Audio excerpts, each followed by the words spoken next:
우리가 지난주 34절의 말씀을 조금 모았습니다. 예수님이 새 계명을 준다라는 말씀을 모았었죠. 새 계명을 준다고 하는 것은 지금까지 주지 않았던 계명을 주신다 하는 것이 되겠고, 또 이 말씀은 하나님께서 지금까지 선포하라고 하셨던 말씀 이외에 새로운 말씀을 주셨다는 것이 됩니다. 즉 말씀이 예수님을 중심으로 본다면 새롭게 임했다는 것이 되는데, 그것이 언제 가능할까? 지난주 말씀처럼 예수님이 내가 이미 영광을 받았다라는 말씀을 통해서 보았습니다. 예수님이 영광을 받았다고 하는 것, 하나님과 좀 더 가까이 하게 되었다고 하는 것을 표현하고 있는데, 그럴 때에 새 계명이 임한다 그랬습니다. 즉 우리가 하나님과 좀 더 가까워질 때에 주의 새로운 말씀이 우리에게 임한다 하는 겁니다. 신앙이 성장했을 때에 주의 말씀이 임한다라고 볼 수가 있겠고, 기도로 본다면 우리의 기도가 한 단계 올라갔다든가 더 깊어졌을 때에 지금까지 받지 못했던 주의 감동이 임한다라고도 볼 수가 있어요. 따라서 우리가 주의 말씀을 대할 때에 그냥 말씀이 말씀이다가 아니라 하나님이 말씀을 통해서 우리에게 은혜를 주신다라고 본다면, 우리가 주의 말씀이 새롭게 임한다고 하는 것은 은혜문이면 그만큼 더 넓게 열렸다는 것이 되겠죠. 그래서 우리가 주님과 더 가까워졌을 때에 새로운 말씀이 임하듯이 주께서 허락하신 은혜문도 더 넓게 열린다는 것을 지난주에 보았습니다. 여러분 그렇죠? 우리의 신앙도 한 단계 한 단계 올라가면 올라갈수록 보지 못했던 것을 보게 하시는 주의 은혜가 임합니다. 오늘 말씀을 보면 예수님이 새 계명을 주셨는데, 그 새 계명의 내용이 무엇이냐면 서로 사랑하라 하는 겁니다. 여러분, 서로 사랑한다 이 말씀은 그냥 좋은 말씀이고, 또 우리가 그래 그렇게 살아야 돼 라고 쉽게 생각할 수 있습니다. 그런데 우리가 지금 이 말씀을 예수님이 어떤 상황에서 하셨습니까? 여러분, 요한복음 13장은 우리가 잘 아는 것처럼 예수님이 제자들의 발을 씻겨주셨던 말씀으로 시작을 합니다. 그리고 가룟 유다가 예수님을 팔기 위하여 밖으로 나갔다 하는 말씀이 앞에 있습니다.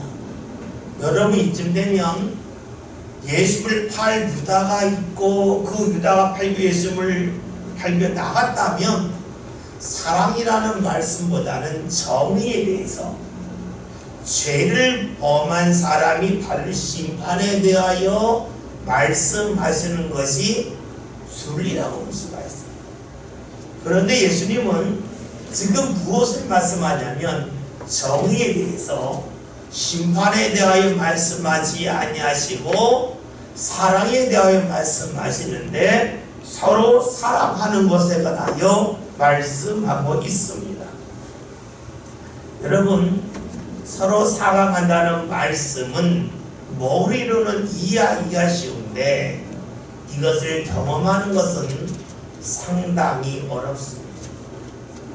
우리가 신앙생활 할 때에 그냥 입으로만 하고 머리로만 한다면 오늘 말씀이 너무 쉬워요. 서로 사랑하면 얼마나 쉬워요.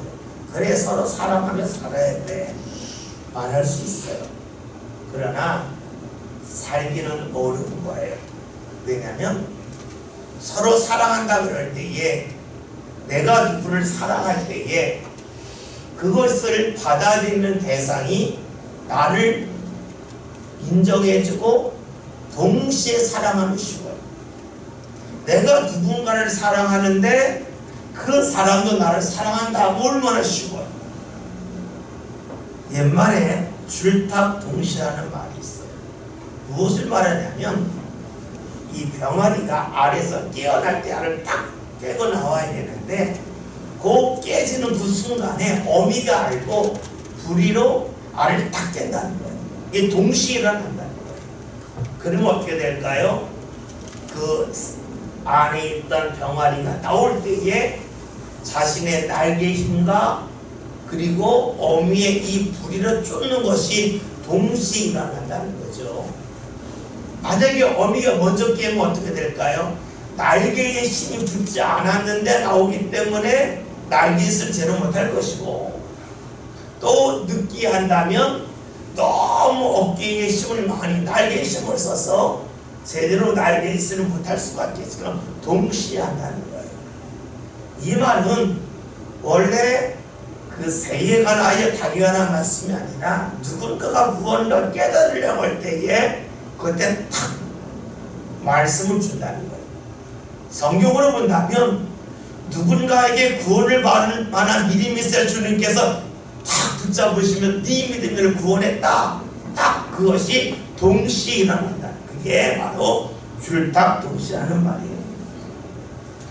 근데 여러분, 이것이 우리 삶 가운데 사랑에도 해당될까요? 내가 누군가를 딱 사랑하려고 할 때에 그 사람이 그 사랑을 바로 받아들인다면 사랑하는 건 너무 쉬운 거예요. 문제는 나는 사랑을 하는데 상대는 그 사랑을 받아들이지 않을 때가 많아요. 동시에 사랑하는 것이 아니라 누군가 서로 사랑한다고 그럴 때는 대부분이 한 사람이 먼저 사랑하고 시간이 얼마 동안 지난 다음에 사랑을 받은 사람이 아, 내가 사랑받고 있구나, 나도 이 사람 사랑해야지 한다는 거예요. 그래서 서로 사랑이 힘들어요. 오히려 짝사랑은 쉬워요. 짝사랑은 상대의 반응에 관계없이 사랑하면 되는 거예요. 근데 서로 사랑은 내가 사랑할 때에 상대를 동시에 사랑해야 되는데 이것이 어려워요. 대부분 한 사람이 오랫동안 사랑해요. 그리고 그것을 받아들이고 나서 인정을 해야 되고 그 인정한 가운데 이 사람도 사랑을 해야 돼요. 그런데 문제가 있죠. 내가 누군가를 사랑했는데 그 사람이 사랑을 받아들이지 않아요. 그러면 자신이 지치잖아요. 아, 사랑해봤자 소용없네. 내가 이만큼 사랑했는데 상대가 반응하지 않네. 그래서 사랑을 하다가 중간에 포기할 때가 많아요. 또 사랑을 받는 사람은 자신이 사랑을 받았다고 하는 것을 몰라요. 나중에 이 사람은 나 사랑받았구나 하는 깨달았는데 그 사람은 내 주위에 없을 수 있어요. 우리가 흔히 말하는 부모가 자녀를 사랑했는데 자녀를 깨달았을 때 부모가 없다, 뭐 이런 얘기를 많이 하잖아요. 그러니까 서로 사랑한다는 것이 무척이나 어렵다는 거예요. 왜냐하면 사랑하는 사람이 지칠 수가 있어요. 그리고 지치면서 내가 이만큼 했는데 상대는 왜 나한테 반응하지 아니하냐 하면서 상대를 사랑했다가 상대를 오히려 원망하고 상대를 미워할 수도 있어요. 서로 사랑한다는 것이 동시에 일어나면 쉽겠지만 동시에 일어나지 아니합니다. 그래서 이 말씀은 듣기는 좋고 머리로 기억하기는 좋은 말씀이지만 이 말씀대로 산다는 것은 너무나 힘들고 어렵다 하는 겁니다. 예수님이 이 말씀을 하셨습니다. 서로 사랑하라 그러면서 내가 너희를 사랑한 것 같이 너희도 서로 사랑하라는 거예요. 예수님은 어떤 사람이셨습니까? 우리가 예수를 사랑할 때까지 계속해서 사랑하셨습니다. 끝까지 사랑하셨습니다. 13장 1절에는 말씀만 볼까요? 13장 1절 다 같이 읽습니다. 13장 1절 말씀 봅니다. 읽습니다.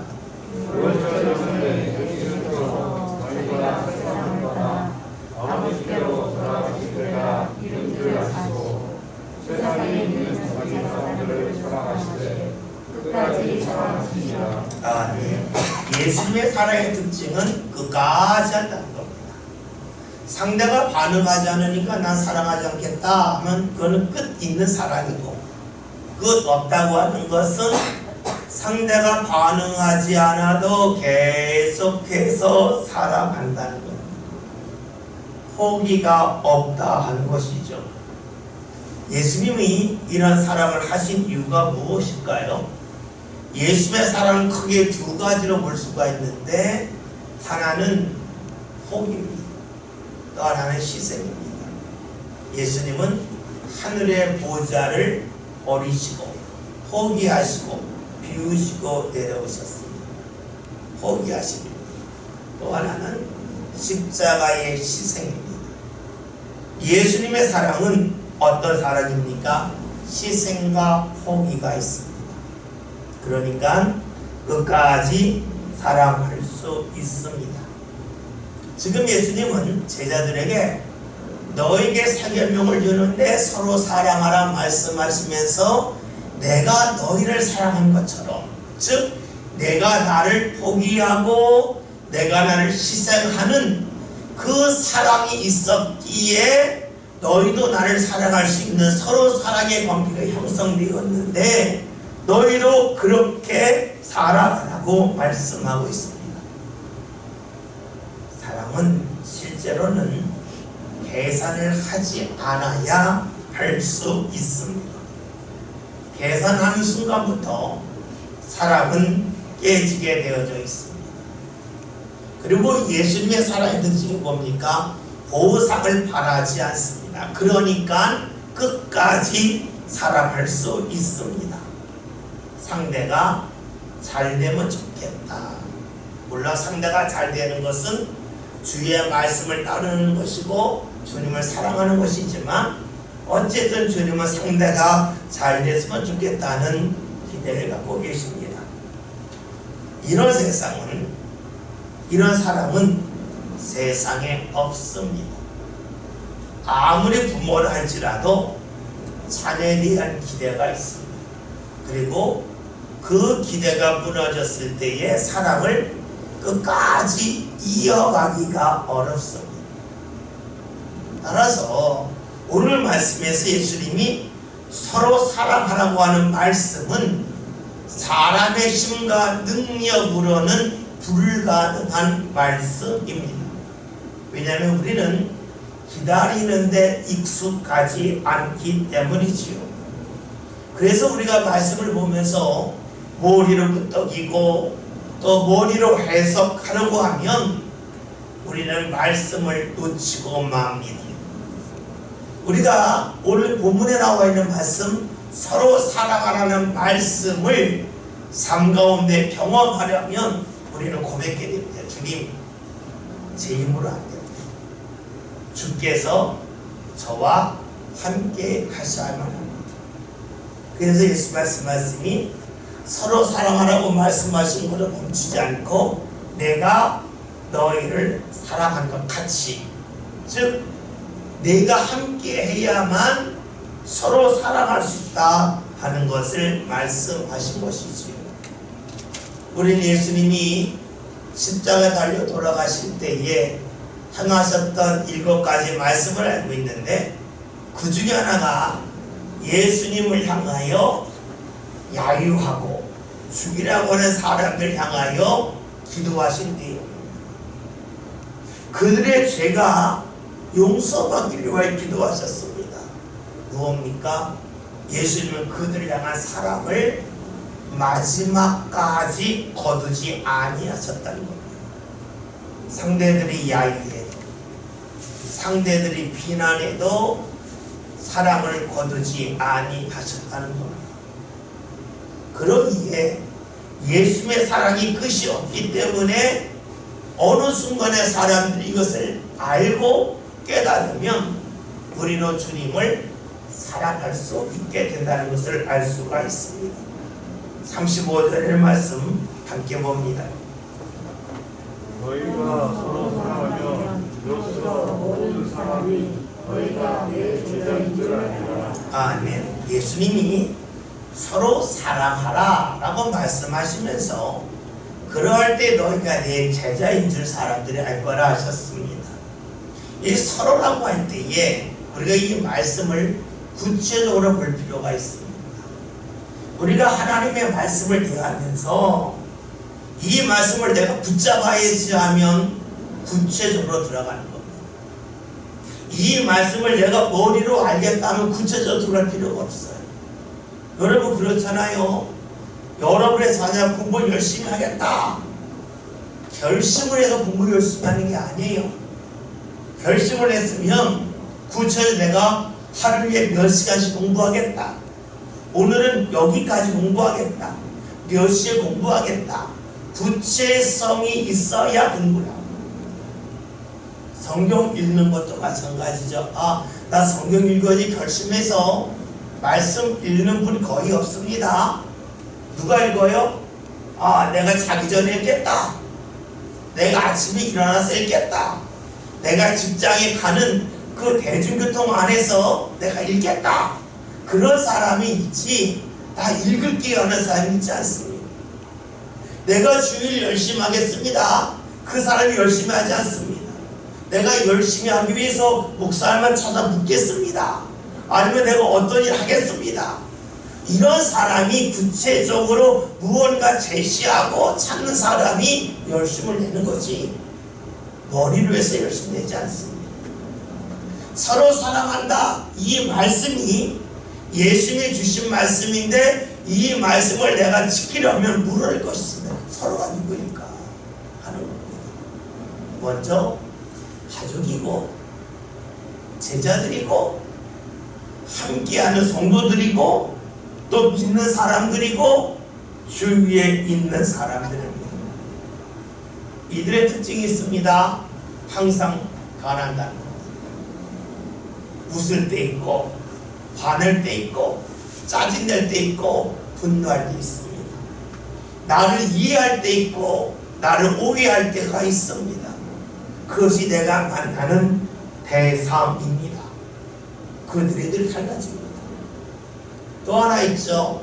나도 달라집니다. 배가 고플 때에, 배가 부를 때에, 피곤할 때에, 피곤하지 않을 때에, 좋은 일이 있었을 때에, 아니면 기분 나쁜 일이 있었을 때에 나 자신도 계속해서 달라집니다. 그러기에 오늘 말씀 서로 사랑한다는 이 말씀이 잠시 동안은 지키려는지 모르겠지만 계속해서 지킨다고 하는 것은 상당히 어렵습니다. 그럼 여러분 서로 사랑하기 위해서 무엇이 필요할까요? 먼저 이것이 주의 말씀임을 우리가 늘 기억하는 것이 필요합니다. 왜 주께서 우리에게 말씀을 주실까요? 우리가 잘 지키기 때문에 말씀을 주실까요?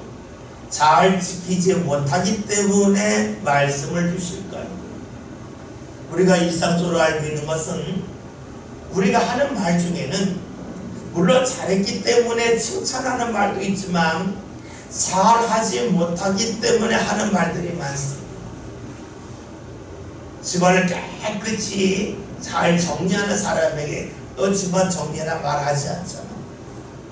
이것저것 여기저기에다 물건을 떨어뜨린 사람한테 집안 정리 잘하라고 하잖아요. 그러면 서로 사랑하라는 이 말씀은 왜 하셨을까요? 서로 잘 사랑하지 못하기 때문에 말씀하신다는 겁니다. 그러면 주께서 왜 우리에게 말씀을 주실까요? 그것은 우리가 말씀을 지킴을 통해서 주님과 좀 더 가까워지기 때문입니다. 주님과 더욱더 가까워진다고 하는 것은 주를 그만큼 잘 안다는 말이 됩니다. 생각해 보세요. 여러분이 누군가하고 말할 때에 멀리서 말하면 목소리가 커집니다. 가까이 가면 말을 부드럽게 할 수 있습니다. 운동을 합니다. 그런데 어떡할까요?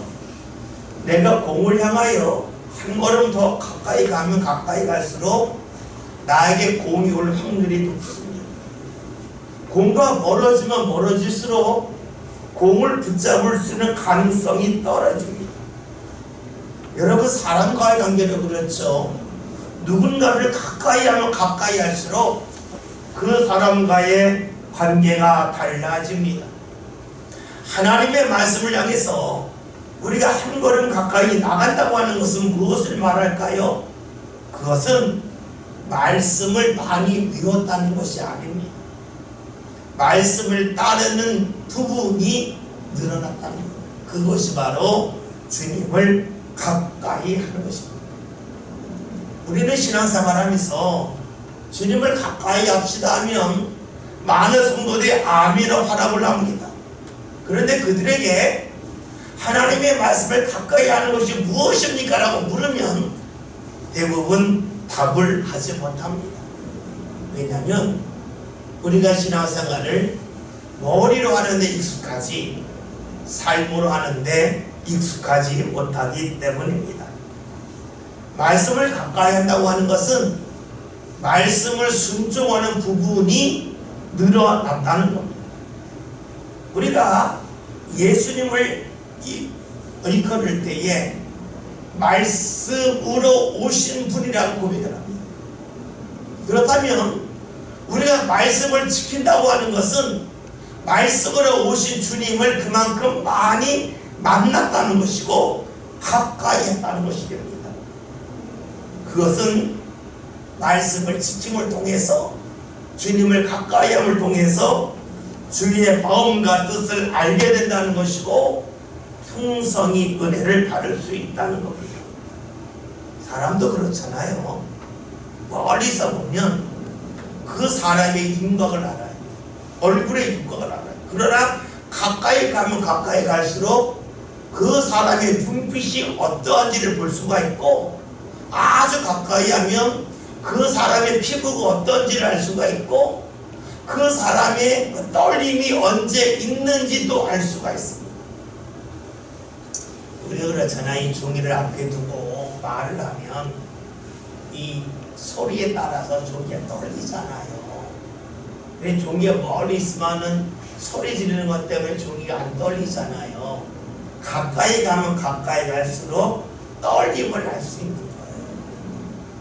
목소리의 떨림만이 아니라 감정의 떨림, 마음의 떨림도 가까이 할 때 할 수 있어요.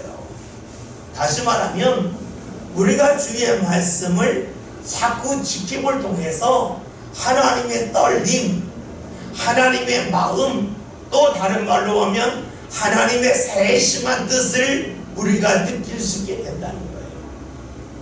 우리가 이런 말씀이 열왕기상 19장에 나와 있는데요. 한번 찾아볼게요. 구약성경 550면 열왕기상 19장 7절부터 12절입니다.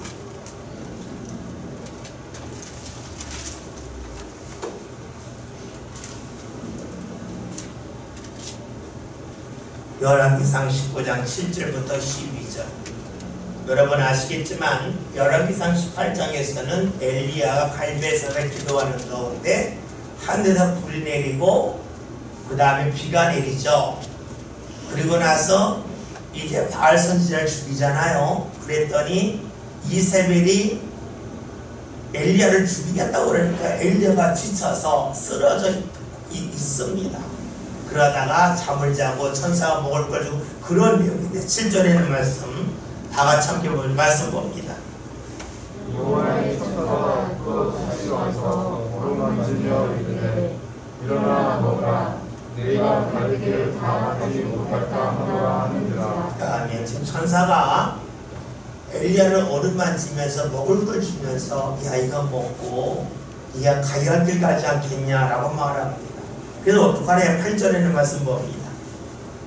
일어나 먹고 마시고 그 음식물을 의지하여 40주 40야를 가서 하나님의 산 호렙에 이르니라. 이 호렙산은 시내산의 다른 이름이죠. 신명기, 그 다음에 신명기에 있는 말씀과 그러한 마음을 갖고 기록한 성경이 이제 우리가 말한 여호수아, 사사기, 사무엘상하, 열왕기상하인데 여기에서는 시내산을 호렙산이라고 말합니다.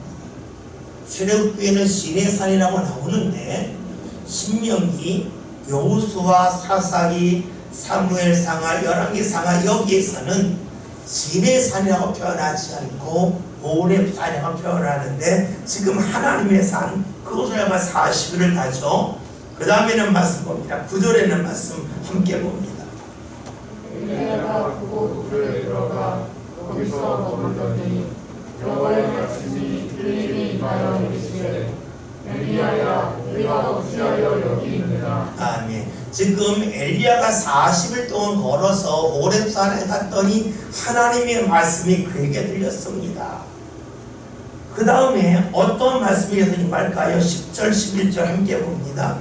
그가 이르되 내가 만군의 하나님 여호와께 열심히 인정하노니 이는 이스라엘 자손이 주의 언약을 버리고 주의 제단을 버리며 칼로 주의 선지자들을 죽였으며 오직 나만 남았거늘 그들이 내 생명을 찾아 빼앗으려 하나이다.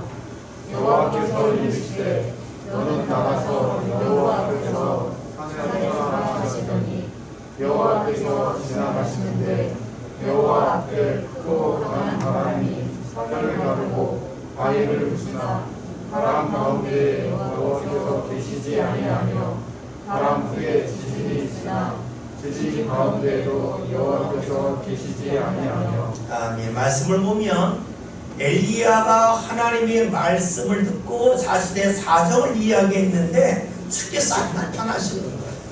그런데 12절에는 말씀을 봐요. 다 같이 봅니다. 또 지진 위에 불이 있으나 불 가운데에도 여호와께서 계시지 아니하더니 불 위에 세미한 소리가 있는지라. 아멘. 어떤 소리가 들으면 세미한 소리가 들려요. 엘리야가 힘들지만 주의 말씀을 듣고 움직였더니 주의 큰 소리가 들렸다가 계속 주님을 가까이 했더니 나중에는 세미한 소리까지 들립니다. 작은 소리가 들렸다고 하는 것을 우리가 귀에 작게 들렸다라고 볼 수가 있겠지만 우리가 일상적으로 본다면 지금까지 내가 생각하지 못했던 작은 부분에서도 주의 뜻을 알게 되었다는 것으로 볼 수가 있어요. 무엇을 말하냐면 하나님을 가까이 했더니 하나님을 가까이 했던 말씀을 지키는 거라 그랬죠. 말씀을 지키며 살다 보았더니 주의 말씀도 들리게 되고 주님의 자그마한 음성까지 들렸다는 거예요. 주님이 내 삶 가운데 원하시는 자그마한 뜻까지도 어느 순간부터 하나하나 들리게 되었다는 거예요. 우리가 신앙생활 할 때에 주를 지켜야 된다는 건 다 알잖아요. 그런데 우리가 하나님 앞에 기도하는 내용들은 주님 제가 주를 지킬까 말까 이런 거 갖고 기도하지 않잖아요. 하나님 제가 11조 할까 말까 이거 갖고 기도하지 않잖아요. 이건 큰 음성이에요. 큰 음성. 그런데 하나님 지금 제가 누군가를 대하는데 이 사람과 관계를 이어가야 됩니까? 말아야 됩니까? 하나님 제가 일을 해야 됩니까? 말아야 됩니까? 지금 애매한 부분을 갖고 기도하잖아요. 그 기도의 응답이 있다는 것이 바로 세미한 음성으로 볼 수가 있는데 이 세미한 음성은 그저 무조건 들리는 게 아니라 하나님의 말씀을 지킴을 통해서 하나님의 말씀을 지켜서 하나님을 가까이함을 통하여 나타나는 일이라는 것이지요. 오늘 우리가 지금 서로 사랑하라는 말씀을 보고 있습니다. 서로 사랑한다고 하는 것은 힘든 일입니다. 왜냐하면 줄딱 동시가 나타나지 않기 때문에 그래요. 나와 상대가 동시에 반응하지 않기 때문에 그래요. 그러나 예수님이 하셨던 것처럼 우리는 서로 살아가려면 주님이 함께하기를 소망하고 주의 말씀이다. 이것을 통해서 내가 주를 가까이 할 수 있다고 하는 그 믿음이 자리 잡을 때 비로소 우리는 내 앞에 있는 사람이 내 마음에 들지 않아도 서로 사랑해야지 하는 마음을 이어갈 수 있어요. 여러 번 말씀드렸잖아요. 우리가 화가 날 때에 무언가 발로 찰 수 있고 집어던질 수 있어요. 그런데 집어던질 때에 보물, 고려 청전을 집어던지는 사람은 있어요. 화가 날 때 돌멩이를 하게 던질 수 있어요. 그러나 금덩어리를 던지는 사람은 있어요. 아무리 화가 나도 금이 귀한 줄 알고, 아무리 화가 나도 고려 청자가 가치 있는 줄 알아요.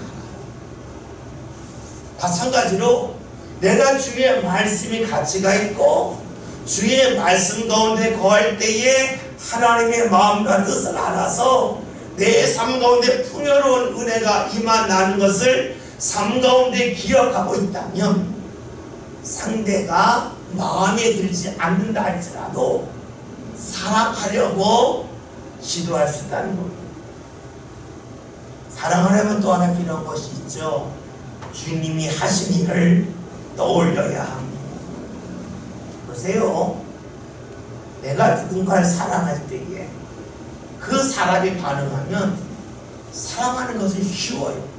너무너무 쉽습니다. 문제는 내가 사랑했는데 상대가 반응하지 않을 때, 상대가 반응하긴 반응하지만 내가 기대하는 것만큼 반응하지 않을 때, 여러분 자녀에게 뭐 선물했는데 좋다고 춤추는 걸 또 사주고 싶은데 사줬는데 고마워 하고 들어가면 그 다음에 별로 안 사주고 싶잖아요. 왜요? 내가 기대한 반응이 없기 때문에. 그런데 물을 것있어요. 그러면 나는 주님이 나를 사랑할 때에 어떻게 반응했을까요? 주님이 사랑할 때 내가 전부 다 알았을까요? 아니잖아요. 처음에 나 자신도 몰라서 주의 사랑에 등을 돌리고 주님 그럴 수 있냐고 항의하고 그러지 않았습니까? 그런데 주께서 기다리셨어요. 요한복음의 말씀으로 본다면 베드로가 예수님을 3번 부인했고 부활하신 예수님을 만났음에도 불구하고 요한복음 21장을 보면 그가 디베라 바다, 갈릴리 호수의 다른 이름이 디베라 바다인데 그 뒤로 가서 물고기 잡으려 했어요. 그런데도 주님은 베드로를 찾아가셨어요. 포기하지 않으셨다는 거예요. 여러분, 그래 그 말씀을 보면서 베드로 왜 그래 하는 것도 있지만, 그래 베드로의 모습이 내 모습이지 하는 걸 보잖아요. 주님이 어떻게 하셨습니까? 주님께서는 우리를 향한 사랑을 거두지 아니하셨다는 겁니다. 주의 말씀이 내 삶 가운데 이루어지기까지 주께서 무척이나 오랫도록 기다리셨다 하는 겁니다. 우리가 주의 말씀을 듣고 내 마음에 들지 않으면 거부하고 우리가 등을 돌릴 때도 많았지만 주님께서는 내가 베푸는 사랑이 뭔지, 은혜가 뭔지 몰라서 그렇지 하시면서 우리를 포기하지 않으시고 계속해서 다가오셨다는 겁니다. 그래서 우리가 주의 은혜를 기억하며 살 때에 주의 말씀을 지킬 수 있는 겁니다. 주님이 은혜가 없이 야 너희는 서로 사랑해야 돼 하면 힘드는 거예요. 주님이 우리를 기다리셨듯이 너희를 기다리면서 서로 사랑하라고 말씀하시는 거가 되겠죠. 여러분, 우리가 괴로울 때 주를 보라 뭐 그런 말씀이잖아요. 괴로울 때 주를 보라. 이 말씀이 뭘까요? 내가 힘들 때에 주님이 내게 힘 주실 거야. 내게 위로해 주실 거야. 이것도 주를 바라보는 거예요. 그런데 내가 누구한테 배반당하고 누구한테 억울한 일을 당했을 때에 주를 바라본다고 하는 것은 내가 그랬는데도 불구하고 주님이 나를 받아주셨지 하는 그런 주를 바라보는 거예요. 우리가 신앙생활 할 때에 주를 바라보라는 말씀을 상당히 많이 하는데 그 말씀이 과연 무엇일까라고 물을 때에 참 답이 어려운 거예요. 왜냐하면 사람들은 자신이 경험 가운데서 말씀을 해석하기 때문에 자기의 체험 가운데서 주의 말씀을 받아들이기 때문에 그러니까 교회 처음 나와서 주를 바라보라 하면 도대체 무슨 말이야? 뭐 이럴 수도 있고 또 어떤 사람은 뭐 십자가 뭐라는 말인가? 우리가 잘 아는 그 가톨릭 십자가는 예수님이 십자가 달리신 그 모습을 이렇게 딱 해놨잖아요. 가톨릭 십자가는요. 십자가 달리신 예수님 뭐라는 거야? 뭐 성경 뭐라는 거야? 여기서 멈추는 사람이 있을 수 있고 또 때로는 주님을 바라본다는 것이 내가 주님의 뜻을 몰라서 등을 돌렸음에도 불구하고 나를 계속해서 주님이 기다리셨다고 하는 것을 기억하며 그 주님을 바라보는 것이 되겠죠. 그러면 내가 어떻게 될까요? 누군가를 향하여 기다릴 수가 있고 서로 사랑할 수가 있어요. 그러니까 우리가 말씀이라고 하는 것은 같은 말씀을 듣는다 할지라도 내 신앙의 체험에 따라서 내가 주님을 얼마나 보통된 가까이 하냐에 따라서 받아들일 수 있는 부분이 달라지고 해석이 달라져.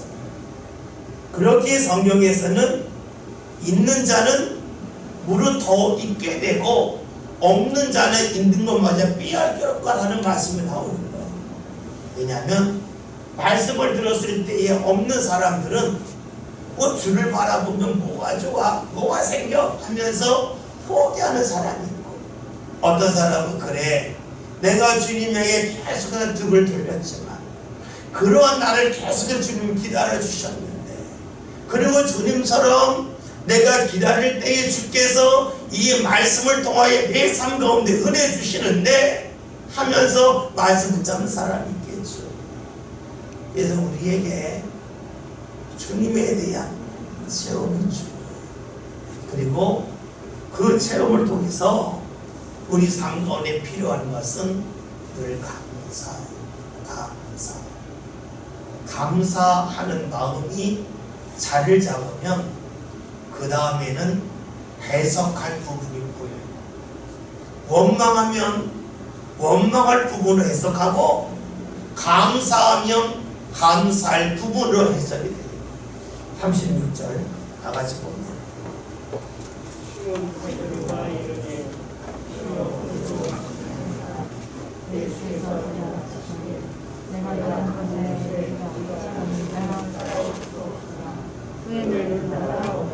아멘. 지금 예수님이 베드로가 물을 때 주여 어디로 가시나이까라고 불러요. 근데 성경에서 시몬 베드로로 나옵니다.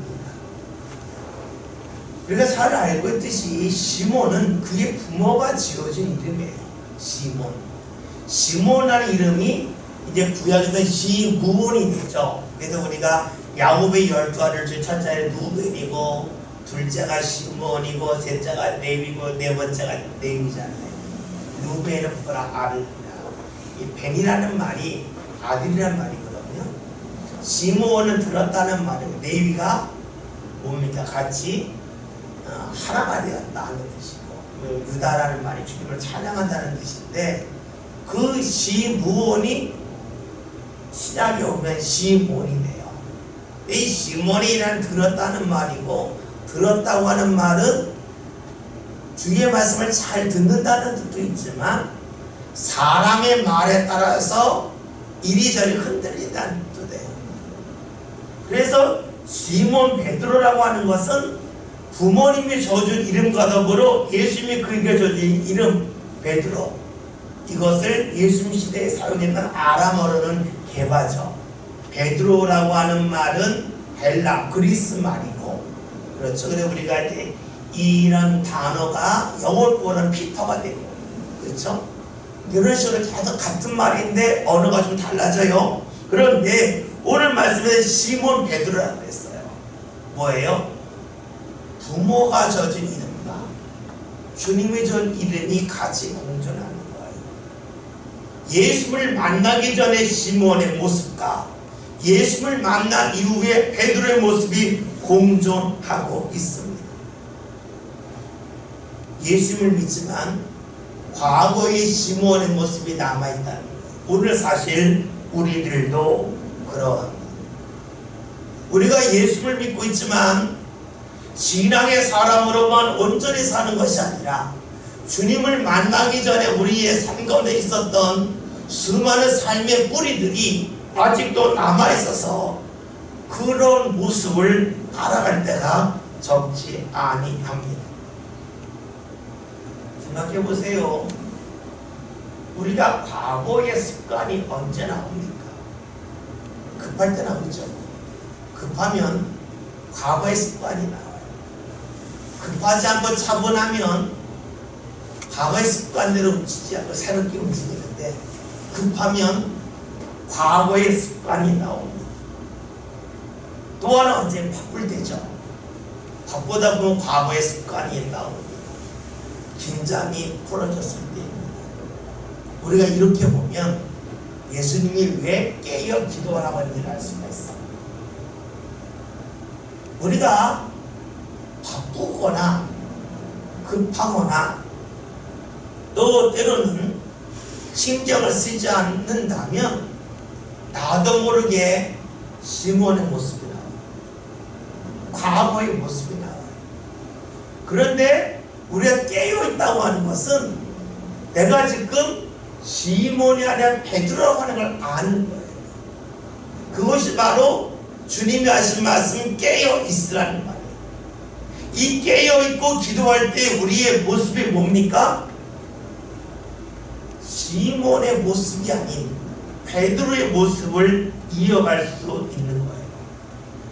그래서 우리가 깨어 기도한다는 것은 단지 눈을 떴다 이런 뜻이 아니라 내가 지금 하나님의 사랑을 받는 대상이다 하는 것을 아는 것을 말해요.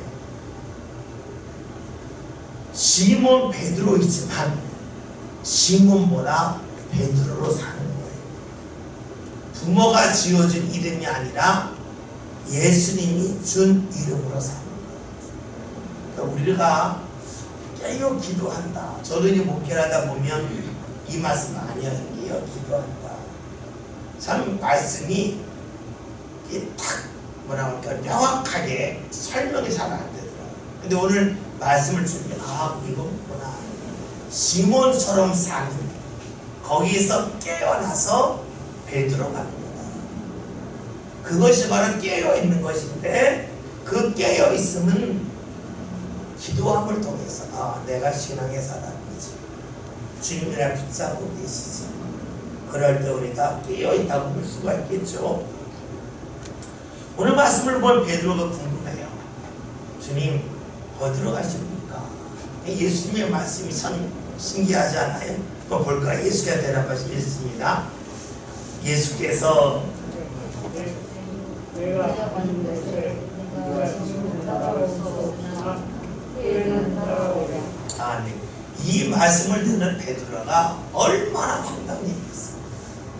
왜냐면 지금까지 예수님이 가는 곳이다 다 따라갔잖아요.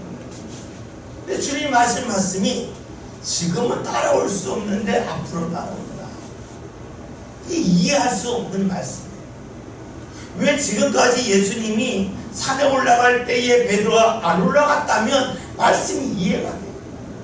그런데 지금까지 예수님이 산에 올라가면 따라가고 예루살렘에 오면 같이 가고 다 같이 다녔는데 주께서 하시는 말씀이 야 지금은 따라올 수 없다. 앞으로 따라간다.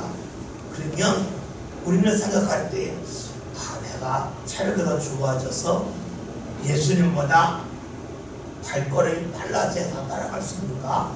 이렇게로 생각할 수 있어요. 그런데 예수님이 이 말씀을 하셨을까요? 지금 따라올 수 없다. 이것은요, 예수님의 몸을 말하는 게 아니에요. 베드로는 지금까지 예수의 몸은 다 따라다녔어요. 그러니까 베드로는 자신은 예수님을 따라다닌다고 여긴 거예요. 근데 예수님 아니다. 너는 나를 따라오지 못했다라고 말씀하신 거예요. 베드로는 이해가 안 되죠. 주님의 몸이 가면 내가 갔는데 왜 내가 주님을 못 따랐습니까? 라고 볼 수가 있어요. 그런데 예수님은 너는 내가 어디 갈 때 몸을 따라갔지만 거기에 있을 때 내 마음 같아서는 전혀 몰랐다는 거예요. 생각해 보세요. 여러분이 집에서 자녀들에게 야, 음식 먹고 나면 환기시켜야 돼. 창문 열어 그랬어요. 자녀들이 알고 알았어야 하고 음식 먹고 나서 매일 창문을 열어요. 근데 언제 여나 보았더니 황사가 많은 날도 열고 비가 세차게 부는 날도 열어요. 그러면 황사가 많아서 밖에 공기가 안 좋은데 문을 열면 그거 아니잖아요. 근데 자녀가 열었어요. 왜 열었을까요? 말만 한 거예요. 음식 먹고 나서 창문 열어. 기계적으로 연 것이지 왜 열어야 되는지를 모르는 거예요. 밖에 좋은 공기가 들어와서 안에 안 좋은 공기를 나가게 된다. 이걸 알아야 되는데 그걸 모르고 기계적으로 연 거예요. 그러면 뭐예요? 몸은 같이 있지만 마음은 모르는 것이고 뜻은 모르는 것이 돼요. 지금 이런 말씀이에요. 베드로야, 너는 지금 나를 따라오지 못하고 있어요. 너는 네 몸이 나랑 같이 있으니까 나를 따라온 것 같은데 몸만 따라왔을 뿐이지 네 마음과 생각은 전혀 나를 따르지 못하고 있어 하는 것을 말씀하고 있어요. 몸이 움직일 때에 왜 움직이는지 이걸 알아야 제대로 따릅니다. 주님이 말씀하실 때에 왜 이런 말씀을 하셨는지 알아야 말씀을 제대로 들은 거예요. 기계적으로 말씀을 듣는다면 그것은 말씀을 제대로 듣지 못한 거예요. 그런데 예수님이 지금은 따라오지 못하지만 후에는 따라오리라 하셨어요. 뭐의 후에는 무엇을 말할까요? 네 마음이 달라져서 너한테 성령이 임하면 그때는 네가 나를 따라올 수 있다. 그때는 예수님이 안 계셔요. 그렇지만 따라온다. 지금은 예수님이 눈앞에 보여요. 그러나 따라오지 못한다는 거예요. 왜요? 몸만 따라갈 뿐이고 행동만 따라갈 뿐이지 왜 그렇게 행하시는지를 모르기 때문에 그래요. 우리가 신앙생활을 한다는 것이 무엇일까요? 오늘 말씀처럼 주님을 따르는 겁니다. 따르는 것이 몸만 따르는 것이 아니라 주님의 마음을 따를 수 있는 거예요. 이게 언제 가능합니까? 베드로에게 성령이 임한다면 합니다. 우리가 주님을 따른다고 하는 것은 성령의 인도함을 받을 때 비로소 따를 수 있다고 하는 것을 말씀을 통하여 볼 수 있습니다. 우리가 신앙생활하면서 보면은 내가 몸이 주를 따른다고 해서 내 몸이 무언가 한다고 해서 주님을 온전히 따른다고 하는 생각은 하지 말아야 될 것입니다. 왜 주께서 일을 하셨을까? 주의 마음을 알고 뜻을 알 때 비로소 우리는 주님을 제대로 따르는 사람이 되겠죠. 오늘 말씀처럼 지금 내 몸을 보고 따라오지만 따라오는 거 아니다. 그러나 나중에 내 몸이 네 눈에 보이지 아니하지만 너는 나를 따르는 사람이 된다. 왜냐하면 그때는 너희 안에 성령이 있어서 성령을 통하여 주의 뜻을 알게 되고 주의 마음을 알게 되기 때문에 그때 비해서 너희를 나를 따르는 거다. 주께서 말씀하셨지. 오늘 저와 여러분의 신앙이 정말로 어떤 행동만 하는 것이 아니라 왜 이런 일을 해야 되는지 주의 감동이 나타나는 그런 삶을 함께 살아갔으면 좋겠습니다. 오늘 말씀 서로 사랑하라는 말씀 쉬운 것 같아도 옳은 말씀입니다. 동시에 일어나지 않기 때문에 누군가 기다려야 되기 때문에 예수님을 기다리셨듯이 우리는 기다릴 줄 아는 그런 주님의 마음을 가진 성도를 되셔서 주의 말씀을 지킴을 통하여 따름을 통하여 주님을 좀 더 가까이 하고 주님을 가까이 함을 통하여 주님의 자그마한 뜻까지도 주께서 우리에게 감동으로 알려주신 역사가 저와 여러분의 삶 가운데 나타나시기를 주의 이름으로 기원드립니다. 기도합니다. 주님